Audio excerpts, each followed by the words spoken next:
Assalamualaikum warahmatullahi wabarakatuh. Dmitri Smirnov, seorang imam besar Katolik Ortodok, menggemparkan ratusan jemaat dengan sebuah khutbah pada pertengahan September 2016 lalu. Dalam khutbahnya, Dmitri Smirnov mengatakan bahwa masa depan Rusia akan menjadi milik pemeluk Islam. Saksikanlah jutaan umat manusia yang beribadah dengan sangat teratur dalam satu waktu dan tempat.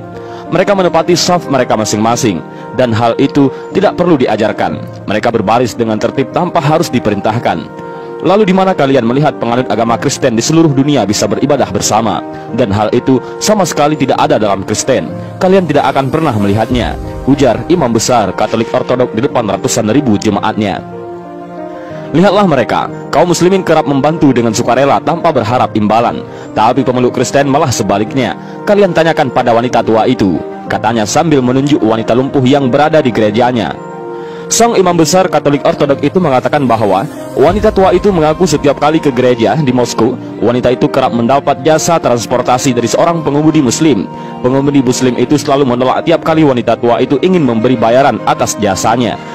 Menakjubkannya, pengemudi muslim itu beralasan bahwa Islam melarang untuk mengambil upah pada wanita lansia, jompo, duafa, dan anak-anak yatim di berbagai panti dan yayasan. Dmitri Smirnov telah membuktikan bahwa Islam mewajibkan umatnya untuk menghormati orang tua, terlebih lagi orang tua yang tak berdaya. Ia bahkan mengakui bahwa pribadi pengemudi muslim tersebut tidak dapat ditemukan pada pemeluk Kristen yang mengajarkan kasih. Seorang muslim justru lebih dekat dengan sang Mesias, tapi orang Kristen hanya ingin uang. Apakah kalian tidak merasakan bagaimana dalam prosesi penebusan dosa, siapa saja harus membayar pada pendetamu, entah itu miskin atau manula, wajib memaharkannya sebagai ritual pengampunan dosa, ungkap Dmitri yang seketika membuat ratusan jemaat yang mengikuti misa imam besar Katolik itu terdiam dan merenung. Dia mengatakan, seorang muslim tidak tertarik untuk mengambil upah pada orang-orang lansia. Mereka begitu ikhlas dengan sukarela membawakan barang-barang serta belanjaan wanita tua sampai wanita tua itu hendak berdoa ke gereja. Bahkan, kata dia, sang pengemudi muslim setia untuk mengantar jemput wanita tua itu. Inilah kenapa saya mengatakan masa depan Rusia akan menjadi mayoritas pemeluk Islam dan negeri ini akan menjadi negeri Islam. Lanjutnya dalam khutbah, menurutnya, tuduhan teroris yang kerap dialamatkan kepada agama Islam hanyalah isu belaka. Sebab, kata dia, kenyataannya umat Islam sangat mengedepankan etika dan kesopanan.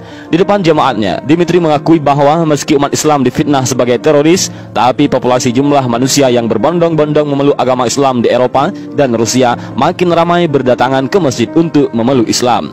Karena mu'alaf tahu betul bahwa Islam tidak sekejam yang dunia tuduhkan, lanjut Dmitri Smirnov.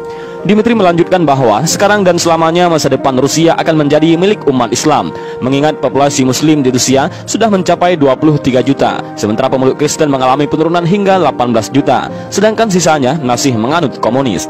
Ini sebuah fakta bahwa Islam sekarang menjadi agama terbesar di Rusia, ungkap Dmitri Smirnov. Kemudian, sang pendeta mengakhiri khutbahnya dan turun dari mimbar dengan berurai air mata, sambil meninggalkan jemaatnya yang masih terpaku dan haru. Mereka tak pernah menyangka seorang imam besar Katolik bisa mengagungkan orang muslim. Sebahagian jamaat ada yang menangis menyadari bahwa ajaran Islam ternyata berbudi luhur dan Islam tidak layak disebut sebagai teroris. Dan inilah sedikit penjelasan tentang Dmitri Smirnov, imam besar Katolik yang mengakui tentang Islam. Mudah-mudahan kisah singkat ini bermanfaat. Wallahu a'lam bishawab. Assalamualaikum warahmatullahi wabarakatuh.